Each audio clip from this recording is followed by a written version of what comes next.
And even with time constraints, we were like, we could do this. We could totally do this. Yeah. Now we got a little time. 8 and Tolstoy. Tolstoy kind of sees 8 as a kind of a big kid. I'll be honest. She kind of sees him as a big kid. That just needs a little love and help. I mean, you know. Now, 8 is nowhere near the characterization you see him in the movie. So much stuff happens with 1 and 8. Their character. I really didn't want to take their characters up because I thought I was going to screw them up. But I was like, okay, now, what would you do if this happened to you and then this happened to you? There are major changes, but I'm going to tell you right now, guys, that a lot of the changes are feasible, and and just keeps the main character. They're you very guys are going to love these two. They're no longer as... Well, one's no longer as much of a douchebag as he normally is. But, again, he's still within severe character. He's still a douchebag. Oh, yeah. And 8 critical motherfucker gonna yell at everybody on the table and ah! Yeah, and 8 has kind of taken up the whole kind of weaponry thing and just kind of being there for, like, moral support and everything still. So, I mean... I love these two. That I think because of how I portray them in the comic is the only reason I love them anymore. But yeah, I was like, okay, I can do something with this. And let's see, 9. Tolstoy 9. Tolstoy just kind of sees him as somebody that another Brad. Yeah, another Brad. 9 is another Brad to a lot of them, really. Because the E-punks they associate him so much with Brad. It's just one of those kind of things. Carol's interactions. Carol doesn't really have a lot of interactions with the original crew, except for 6. She doesn't really hang around with 1 of them. She sees 1 as kind of a comical figure, especially the Pope hat. The Pope hat concept. Oh, that whole thing we went through with that. The hats, oh my god, it's gonna be amazing. Then she for 2 and stuff. She of course appreciates 2. She thinks that 5 and Dickens is adorable. She thinks that 5 because you have to understand that everybody in the E-punks is really happy to see Dickens with somebody, and it's because of the fact that Dickens has always been very paranoid and stuff. So to see her settling down and not seeming so afraid, it helps. It's one of the things where they're just like, yay, we're happy that she's not crazy anymore. The twins she thinks are really adorable and cute because, of course, she's sort of opposed surrogate mom. So, for her, being a surrogate mom is just like one of those things. And also, they don't talk, and she doesn't talk unless it's in quotations. So it's, something she has in common with them. 6, Carol is sort of paired with. So it's something that happens in the background. It's not a big elaborate storyline. It's not any of that. It's just kind of there, and they don't talk much, either one of them, but they have a mutual understanding. Yeah, they don't, like I said, they don't talk much. You just kind of start seeing them around each other, and it just happens. And you have to understand, Carol and Lewis in particular, they can talk, but it was mostly in quotes, and Carol still has that. Whereas Lewis was kind of, a.k.a. fixed. Yeah. But 6 and Carol, because they don't talk much, it kind of works perfectly because they know exactly really what to kind of expect from each other. And they kind of make a family unit because you have P.R.O.S.A. And P.R.O.S.A. is always around 6. It's even from the very beginning, she was always hanging around 6. Sal, I don't need your address. I need your email. Herp. Hold this. Good job, Sal.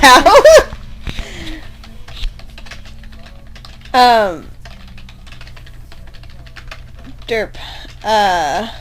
Awaiting instructions. Salute. Sal, I freaking love you. God damn it. But no,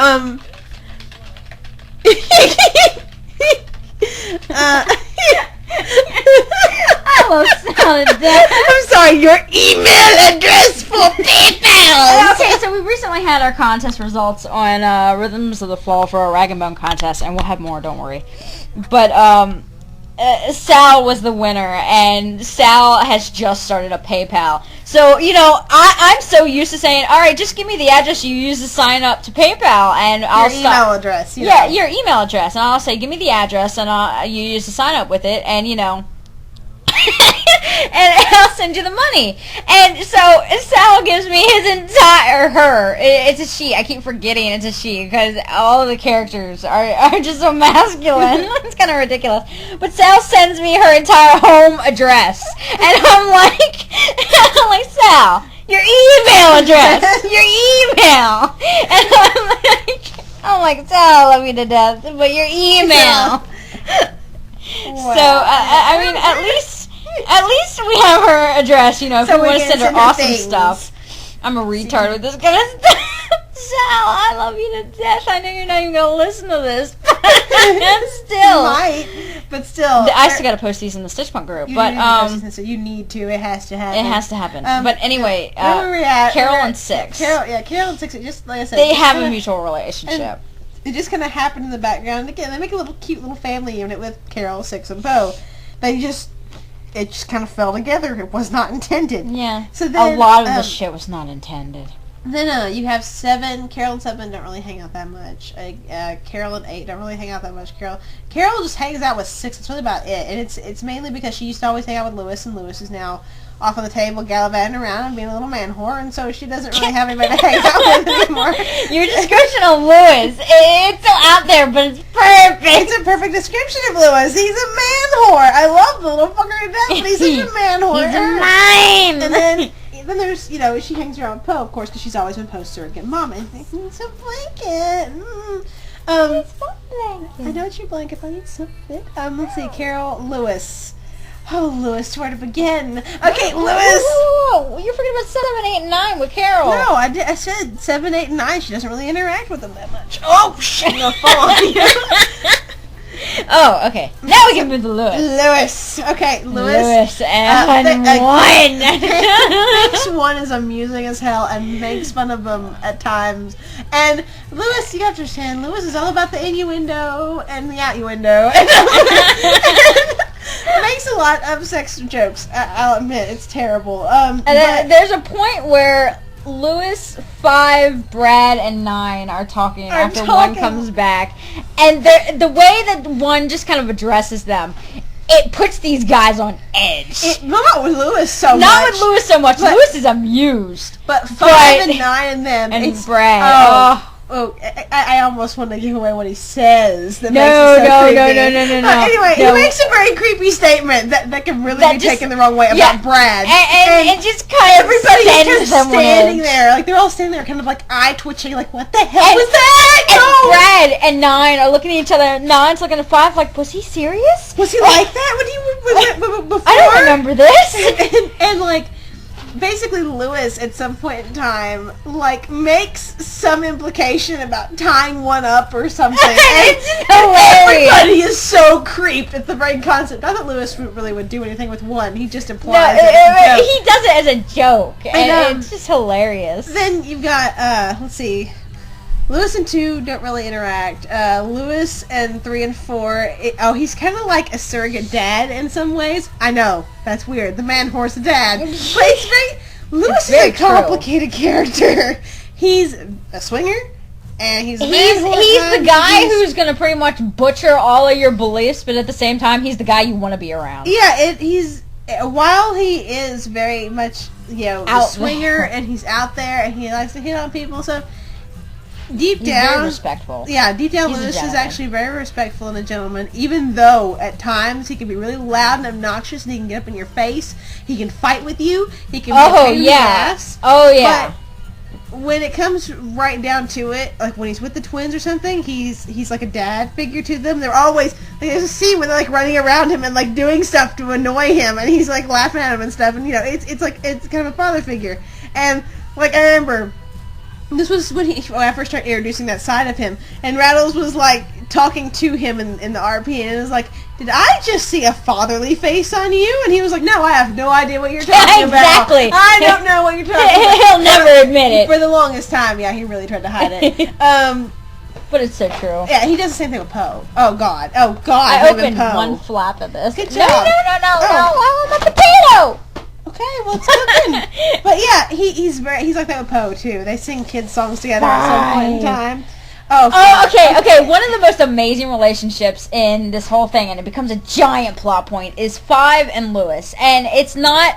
They have a little fling kind of thing of sorts, but at the same time, there's this really big event that goes down, and it's probably one of our most favorite scenes. Yeah. And it causes Five and Lewis to kind of have a really big kind of fallout moment. And which is kind of saying something. But it gets to the point, this is probably the only relationship for a while that really actually has any tension in it. Yeah. Because actually there are just some events. It pretty much escalates to a physical, issue. And it's just... It's really one of the only relationships where we actually had that, because normally these guys, when they get into a fight or something, they avoid each other, or they... Well, I mean, in general, with our OCs, normally if something happens between two characters, they either make it up later, or they kind of come to a mutual understanding. Five and Lewis, however... They can't. It's... They're even though they want to, it's gotten to that point where...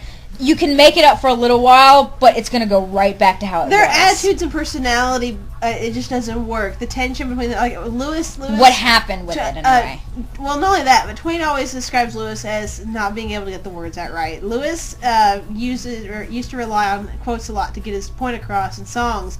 But the thing is that Lewis can't always do that. When he comes down to him using his own words to explain something, he fumbles through it a lot. Now, he can do it. He can get the point across, but sometimes he just has it wrong. Yeah. And it doesn't help that Five already has predisposed ideas about him, kind of. Yeah, and so, I mean, most of the time with these guys, their kind of tensed-up relationship comes through, a lot of times we have songs that kind of portray them through. Because otherwise, these guys would never be able to talk to each other, or just kind of, be able to make up. It has to be done through song, because for one, that's the only way Lewis can kind of get it out. Yeah. And Five really just doesn't want to even bring it up.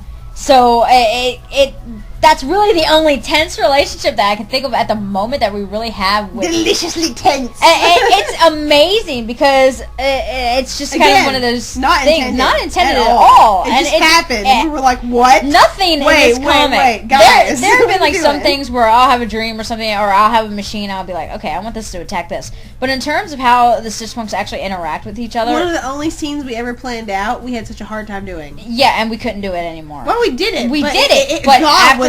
Oh, God, yeah. So we don't plan shit anymore. We don't. If we have something that we want, we kind of push it aside. We do write it down.